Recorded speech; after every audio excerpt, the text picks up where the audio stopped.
52주, 127문, 128문, 129문까지 하이델베르크 신앙고백서 다 끝납니다. 다시 한번 강조하지만 장로교회만 교리가 있어요.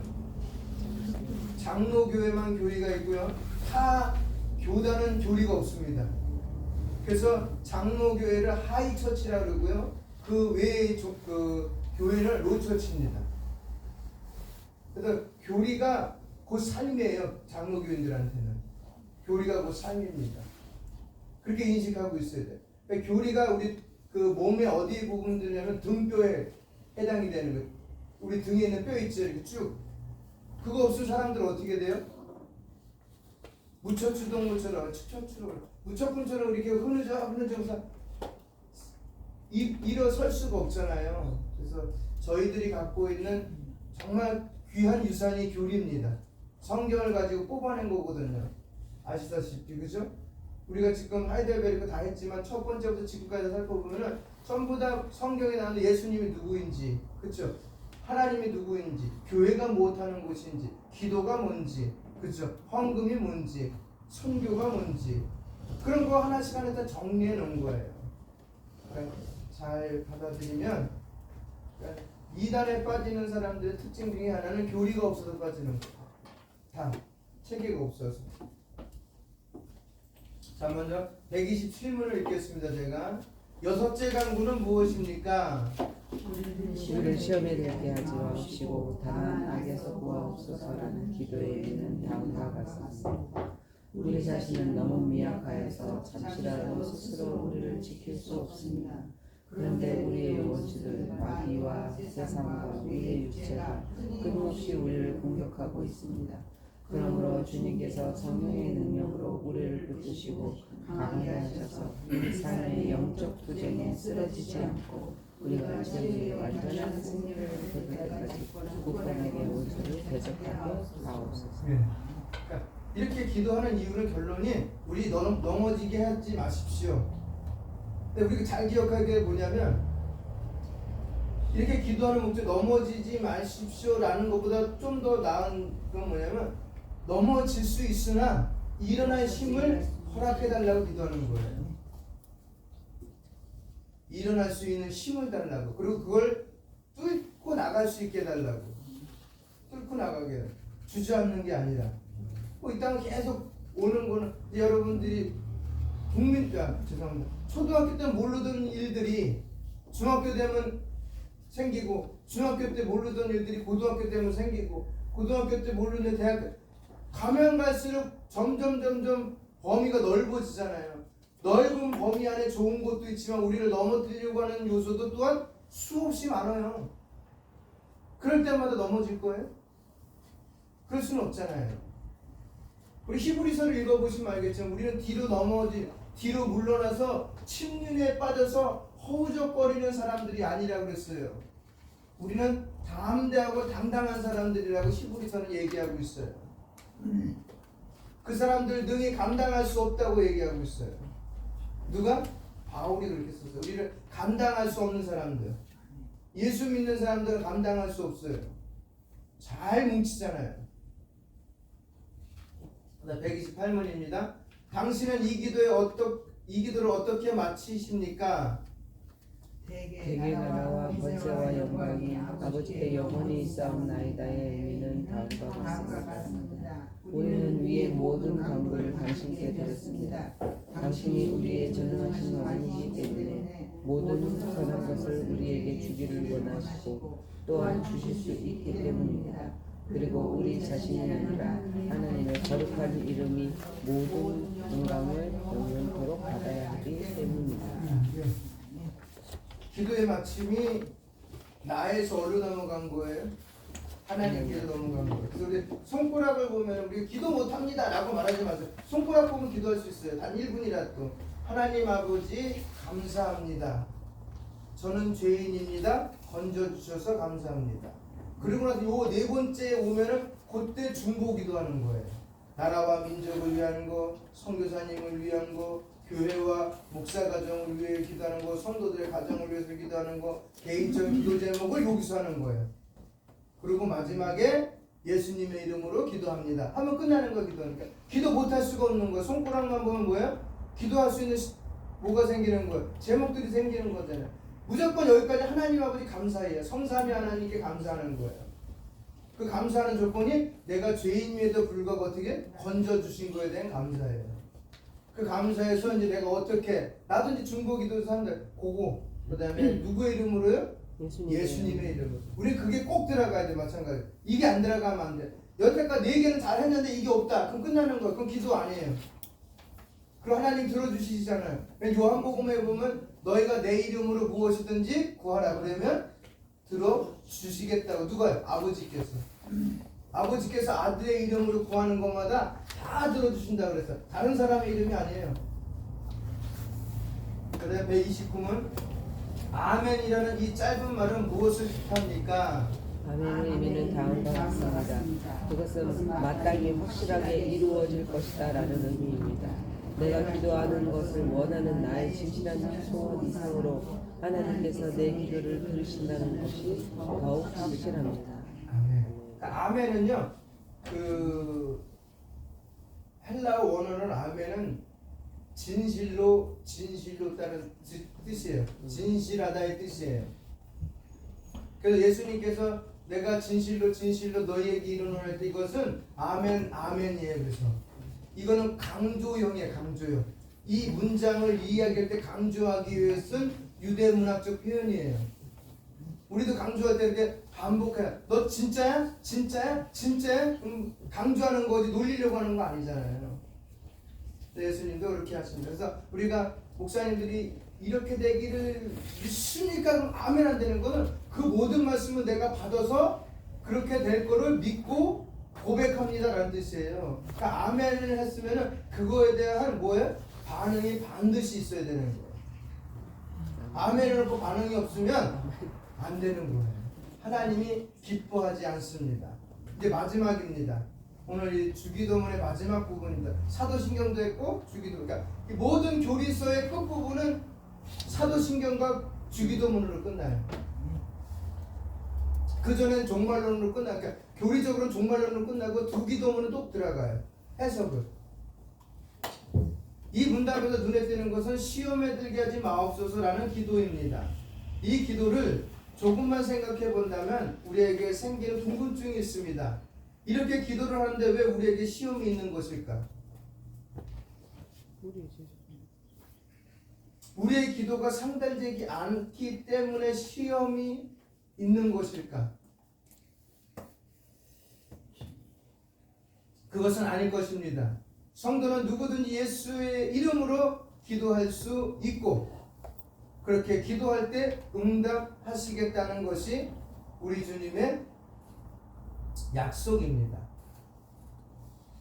그렇다면 이게 도대체 무슨 말씀입니까? 한번 생각해 보시면 고맙겠습니다. 그 첫 번째는 성도는 이 세상에서 항상 대적자들의 공격에 노출되어 있다는 겁니다. 베드로 사도는 성도들에게 경고하기를 이렇게 말합니다. 뭐라고 경고하는지 볼까요? 베드로전서 5장 8절로 9절. 베드로전서 5장 8절로 9절입니다.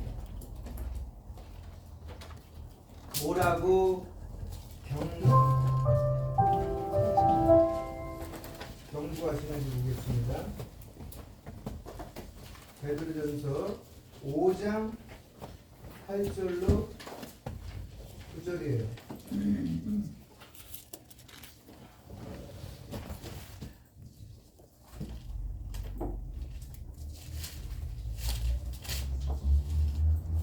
같이 읽을까? 시작. 근신하라 깨어라 너희 대적 마귀가 우는 사자같이 두루 달리며 삼킬 자를 찾나니 너희는 믿음을 굳건하게 하여 그를 대적하라. 이는 세상에 있는 너희 형제들도 동일한 고난을 당하는 줄을 알미라. 아멘. 왜 근신해서 끄여 있으래요? 우리 대적자들이 두루 다니면서 우리에게 어떤 걸 찾는 거예요? 대적할 만한 요소를 지금도 찾고 있는 거예요. 내가 예수님을 섬긴다고 말하면서 빈틈이 보이면 그 빈틈을 통해서 계속 온다는 거예요. 그럼 넘어지는 거예요, 그냥. 때린데 또 때리고 때린데 또 때려봐야 안 아프는지. 아파서 쓰러진다니까요. 아무리 신센 사람도 그게 약간 거 때린데 또 때리고 때린데 또 때리면 넘어져요. 그래서 우리에게 주신 무기가 있어요. 하나님이 예배소서입니다. 예배소서 6장.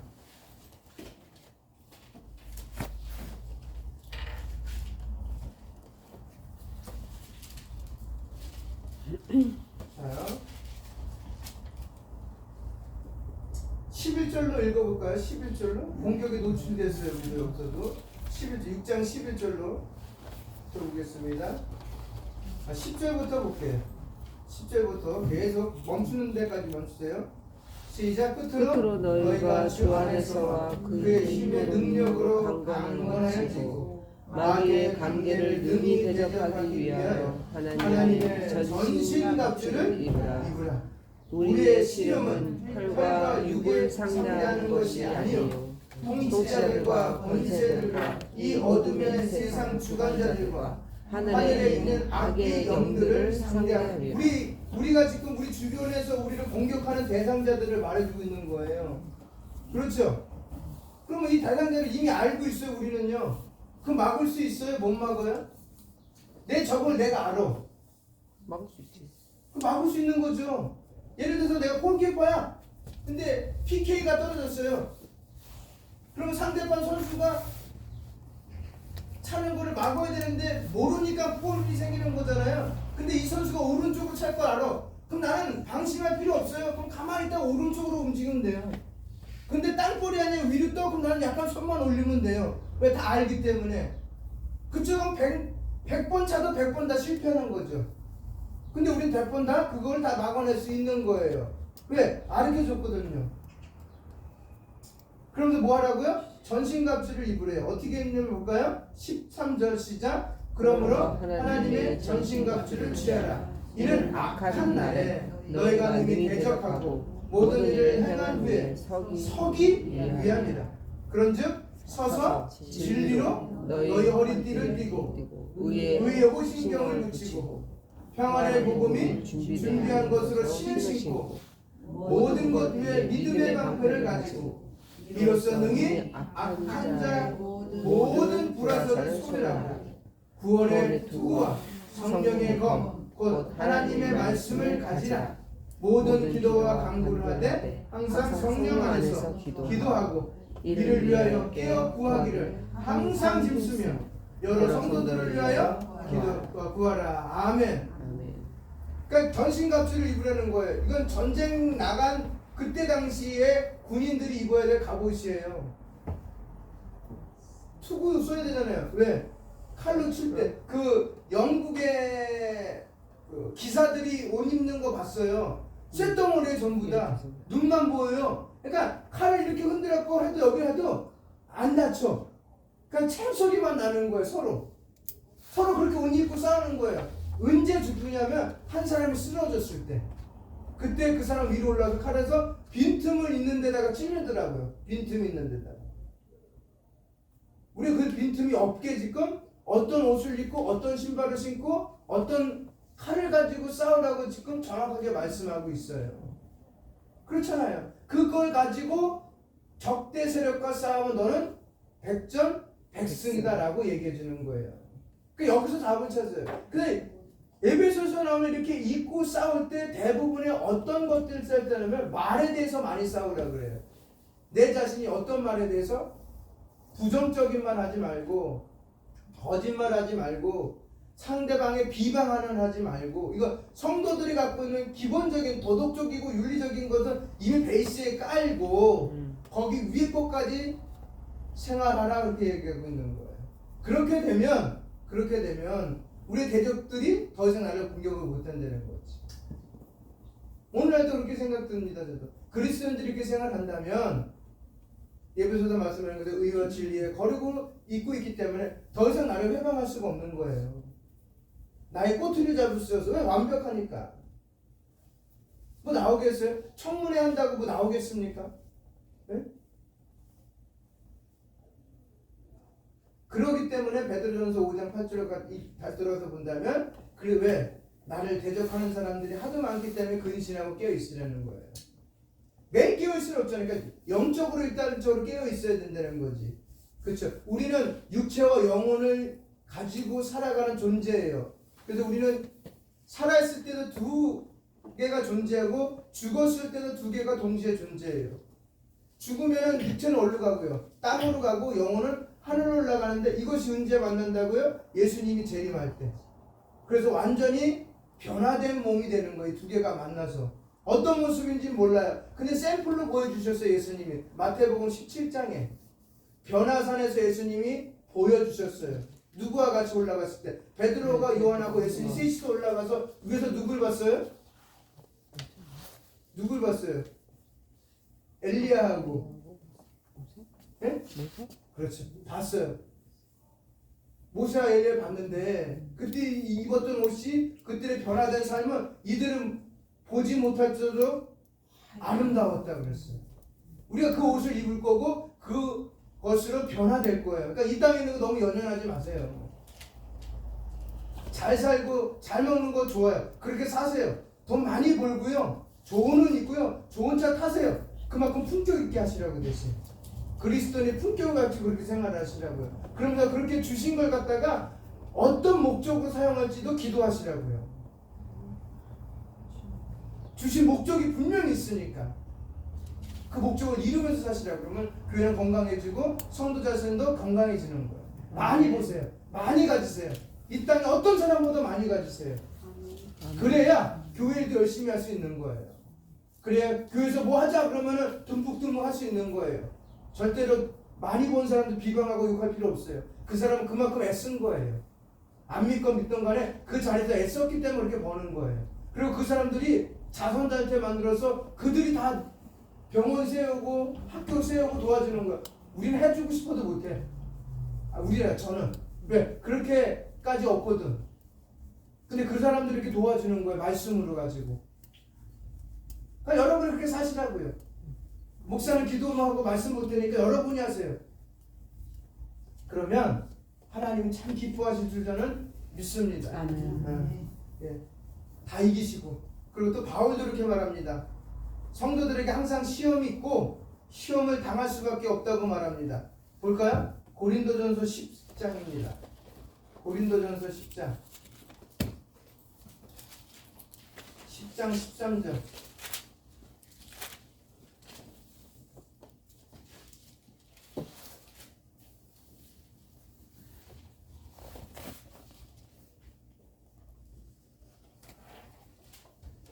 자, 12절, 13절 볼까요? 12절, 13절. 시작. 그런즉 선줄로 생각하는 자는 넘어질까 조심하라. 사람이 감당할 시험 밖에는 너희가 당한 것이 없나니 오직 하나님은 믿구사 너희가 감당하지 못할 시험 당함을 허락하지 아니하시고 시험 당할 즈음에 또한 피할 길을 내사 너희로 능히 감당하게 하시느니라. 아멘. 그러니까 바울이 살던 시대의 모습에는 이런 것이 자주 있었던 거예요. 특별히 고린도 교회는 이제 여러분 고린도전서 읽어보시면 먹는 문제, 결혼 문제, 우상 문제, 법정 문제 이런 것이 계속 부딪히는 거예요. 교회 안에. 왜냐하면 교회 안에 공동체 구성은 유대인도 있고요. 고린도에 살던 이방인도 있고 헬라인도 있고 주변에 있던 본도와 바도기어 이런 사람들이 다 흩어져서 하나의 교회를 이룬 거예요. 무역항이기 때문에, 무역도시이기 때문에 다양한 사람이니까 그 전에 자기가 섬기고 있던 신, 그 전에 갖고 있던 사상 이런 모든 것이 교회 안에서 짬뽕이 되는 거예요. 바울이 갖고서 그것을 잡아줬지만 그걸 다 자기 것이 아니라고 여기는 사람들이 많았어요. 그래서 싸운 거예요. 그래서 나는 뭐 개발파다, 나는 아볼로파다, 나는 바울파다, 나는 예수파다 하면서 싸운 거예요. 자기가 갖고 있는 견해를 가지고. 그러니까 어떻게 되겠어요? 그 가운데 교회가 조용하겠어요? 날마다 싸우는 거지. 그러니까 그거에 대해서 얘기하는 거예요. 너네 그거 갖고 시험 들지 말고 결혼 문제는 이렇게 해결하고 우상 문제는 이렇게 해결하고 법정 문제는 이렇게 해결하고 그러니까 분파 문제도 이렇게 하고 하면서 그 모든 것을 축약해서 말하는 게 고린도전서 13장이에요. 그게 뭐예요? 사랑이에요. 야, 너네 사랑 있다고 말했지? 근데 뭐예요? 울리는 깽가리였었어.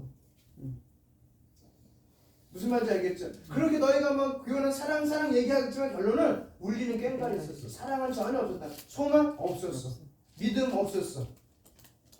그렇게 얘기했던 거예요. 그래서 너희들이 가져야 될 건 뭐다가 믿음과 소망과 사랑으로 교회를 운영하려는 거예요. 그리고 성도들도 그렇게 살아가라는 거예요. 그것이 최고라고 얘기하고 있는 거예요. 우리에게 있어서.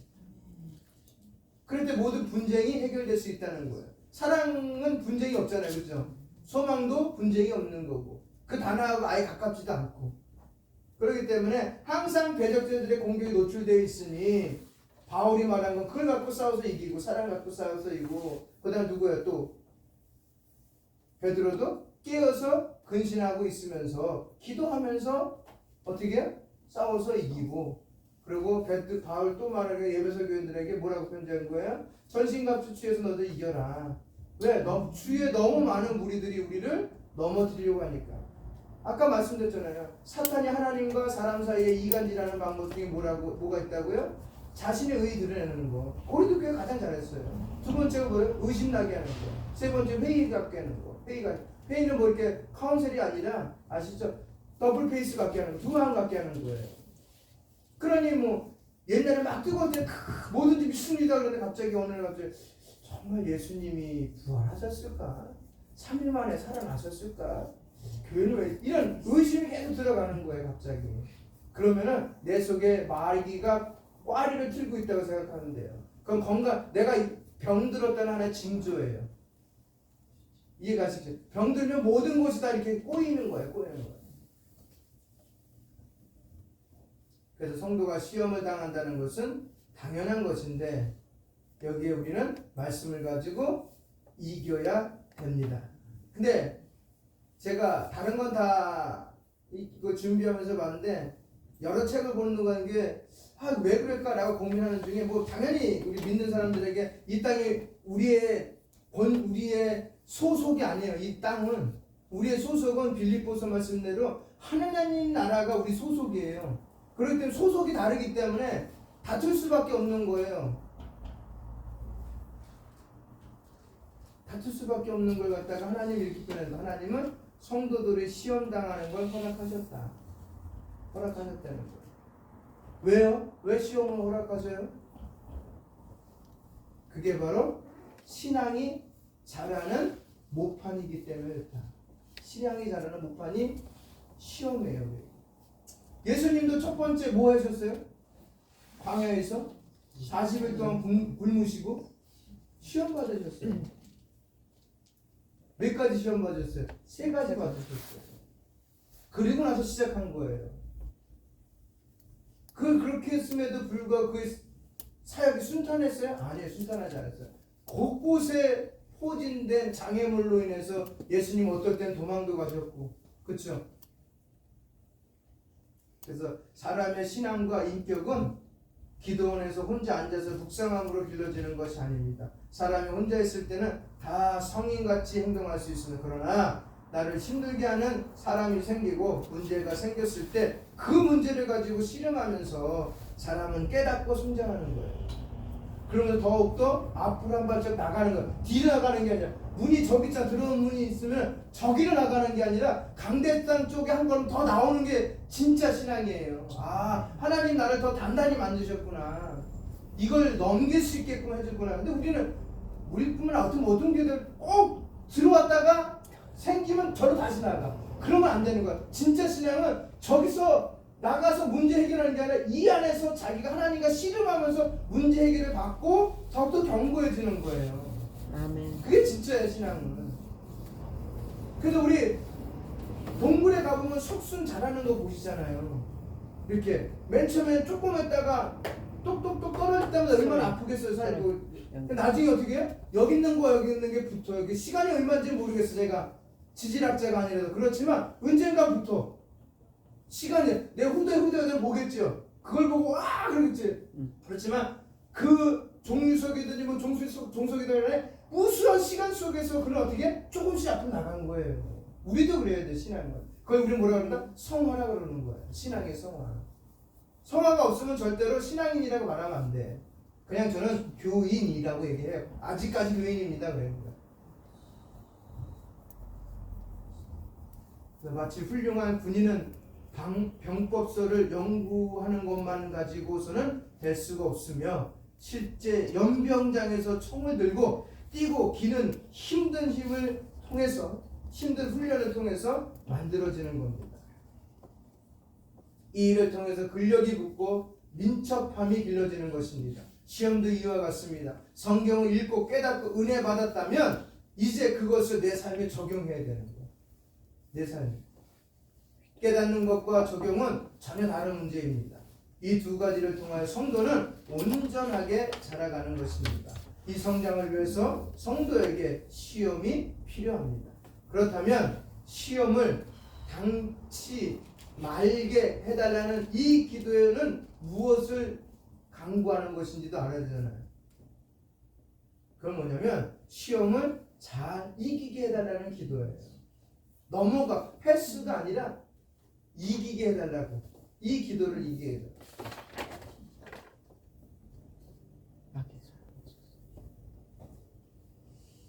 그래서 바울은 로마 교회 성도들의 환경과 모습에 절망하지 않고 승리를 주시는 주님께 감사하며 기뻐할 뿐이라고 얘기합니다. 모든 교회 편지 보낼 때 그렇게 써요. 왜? 너무 힘든 모습들이거든요. 신앙생활하는데. 여러분 그 힘든 모습 가운데 교회를 보면은 사도행전이 뭐든지 잘 찾아보세요. 사도행전만 보면 나머지 서신서들은 다 보여요. 사실은. 왜냐면 사도행전에 그 다녔던 교회들을 각각 편지 쓴 게 나머지 책들이에요. 보면 다 가난한 사람들이에요. 노예, 노동자. 근데 어디서 모으세요? 그 중에 참 하나님은 기가 막히나 그 중에 부자를 꼭 한 사람씩 전도하게끔 해갖고 그 부자네 집에서 모였어요. 잘 사는 집. 그럼 그 잘 사는 집의 특징 보면 가옥이 굉장히 커. 그럼 한 30-40명 모여도 충분히 예배 드리는데 지장 없고 그 먹을 거 누가 됐냐면 그 사람이 다 되는 거예요. 날마다 모일 때마다 하나님 은혜 그렇게 주시는 거예요.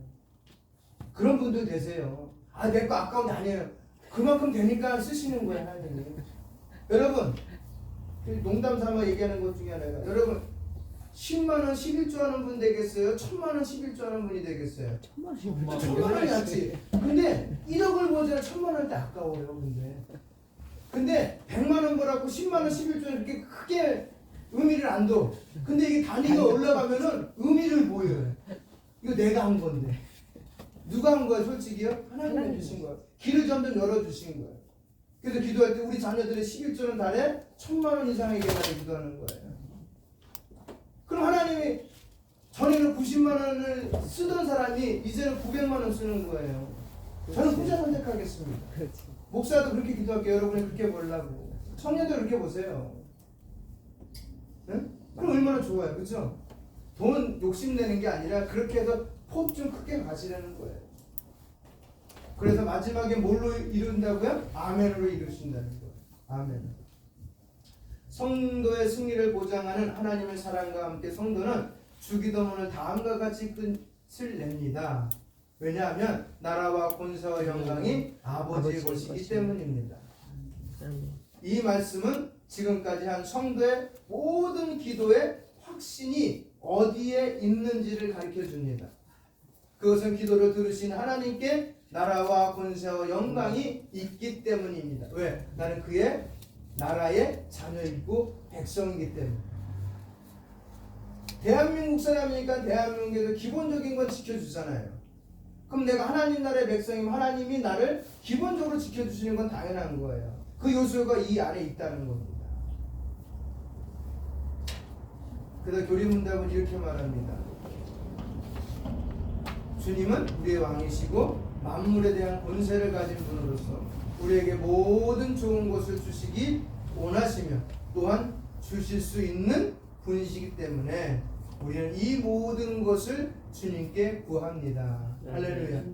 네. 성도의 기도 응답의 여부는 그의 열심이나 진지함에 있지 않나요? 이거 착각하시나요? 내가 땀 뻘뻘 흘리며 3시간 기도했으니까 아니에요. 너는 거기까지만 하라는 거예요. 나머지는 내가 그 이후에 할게. 우리 사형리 책자 보면은 영리의 네 번째 요소 중에 보면 네 번째 보면 뭐가 있냐면 기차 그림이 있어요. 그게 세 번째인가 네 번째 3월인가 4월인가 3월일 거예요. 3월이면 그거예요. 기차가 있는데 기차에 칸이 있죠. 앞에는 뭐가 있어요? 기관차가 있잖아요. 기관차 하나가 나머지를 끌고 가는 거예요. 그렇죠? 기차가 뒤에 객실이 아무리 많아도 객실이 기차를 끌고 간 적은 한 번도 없어요. 나는 안전만 있으면 기관차의 기관사가 가는 방향까지 안전하게 모셔다 줘요. 이게 기도의 원리예요. 우리 그런 삶을 살면 돼요. 공부도 그렇게 하고 일도 그렇게 하고. 예, 그분이 나의 사장님 되시고 회장님 되시고 담임 목사님 되시니까. 그를 사랑하시는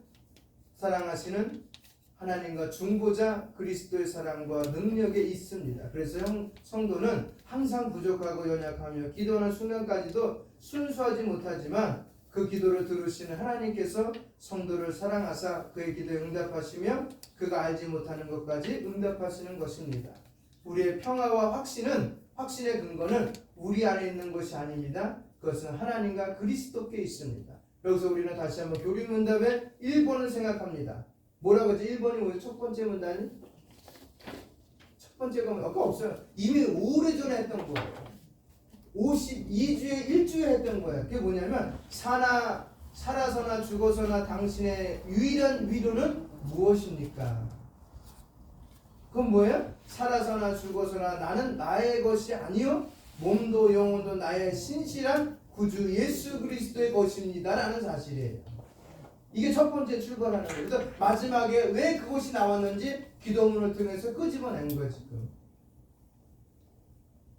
우리는 주의 것입니다. 그러기에 하나님을 우리를 버리실 수 없습니다. 이미 그의 아들의 피값으로 우리를 사셨기 때문입니다. 그래서 요즘에 나오는 것 중에 하나가 뭐냐면 신학적으로 나오는 문제가 생기는 게 뭐냐면 구원받은 자도 구원에서 탈락할 수 있다고 얘기하는 사람 점점 생기고 있어요. 그건 행위론자들이에요. 큰일 납니다. 그렇게 되면 하나님의 능력이 부실화되는 거예요. 어딘가 문제점이 있다는 거예요. 하나님은 우리에게 전능하신 분이거든요. 한 번 선택한 건 갖다가 끝까지 가시는 분이에요. 만약에 타락이 있다면 그분 스스로가 나는 불완전합니다라고 고백하는 거예요. 이해가시겠죠?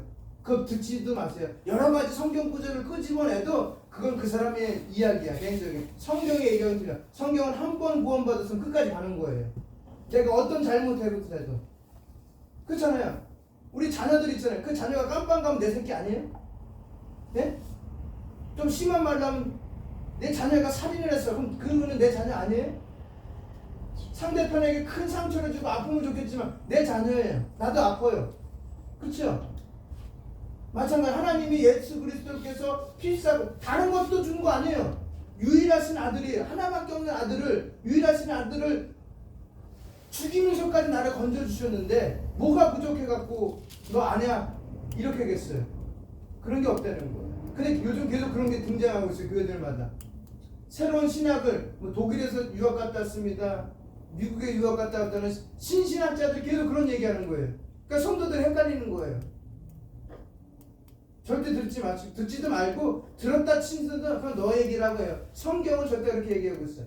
히브리서 13장 8절 말씀에 영원토록 내가 너와 함께한다 그랬고요. 마태복음 1장 21절과 마태복음 28장에 보면 그거 내용이 똑같아요. 임마누엘이라는 뜻은 마태복음 28장은 내가 너와 항상 언제까지요? 끝날 때까지 함께 있으리라고 약속하셨어요. 그리고 요한복음 14장에 보면 포도나무 가지 비유 얘기, 포도나무 비유하면서 내가 너희를 위해서 맨션을 짓겠다고 말씀하셨어요. 그 집이 지금 내 거 짓고 있는데 갑자기 너 탈락이야. 그럼 그 집 부시겠어요? 그런 건 아니잖아요. 그래서 살아서나 죽어서나 나는 누구 것이다? 주님 것이다. 그래서 바울이 고백합니다. 고린도후서 10장 31절 말씀에 사나 죽으나 하나님께 영광 돌리면서 살아라. 그렇게 하나님을 우리는 버릴 수 없고 이미 그의 아들의 피값으로 살았기 때문에 그분은 그 아들 예수 그리스도의 속죄 사역을 무효케 하실 수 없습니다. 우리는 그 아들 예수와 연합돼요. 이거는 로마서 6장을 보면 나와 있습니다. 그게 바로 세례예요. 우리에게는 그와 한 몸이 이뤘다는 게 세례예요. 우리가 세례가 굉장히 중요한 거예요. 그냥 물 뿌려서 끝나는 거 아니에요. 연합돼요. 구원을 받은 자입니다.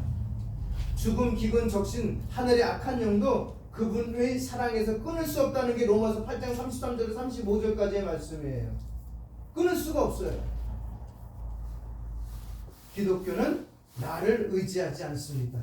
나를 사랑하시는 하나님과 나의 구원자 그리스도 그리고 나의 위로자이신 성령 하나님을 의지합니다. 할렐루야. 이게 기독교가 우리 자신이에요.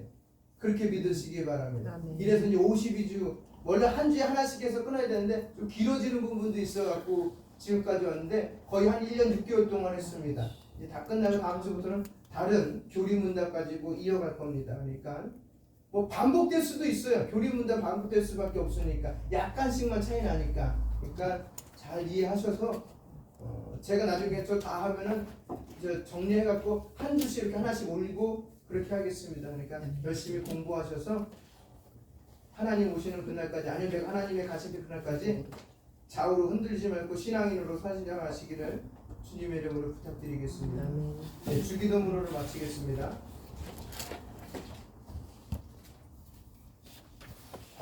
하늘에 계신 우리 아버지여 이름이 거룩히 여김을 받으시오며 나라가 임하시오며 뜻이 하늘에서 이루어진 것 같이 땅에서도 이루어지이다.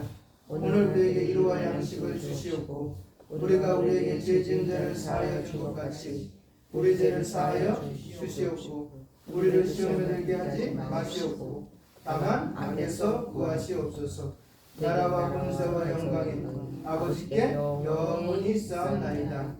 아멘.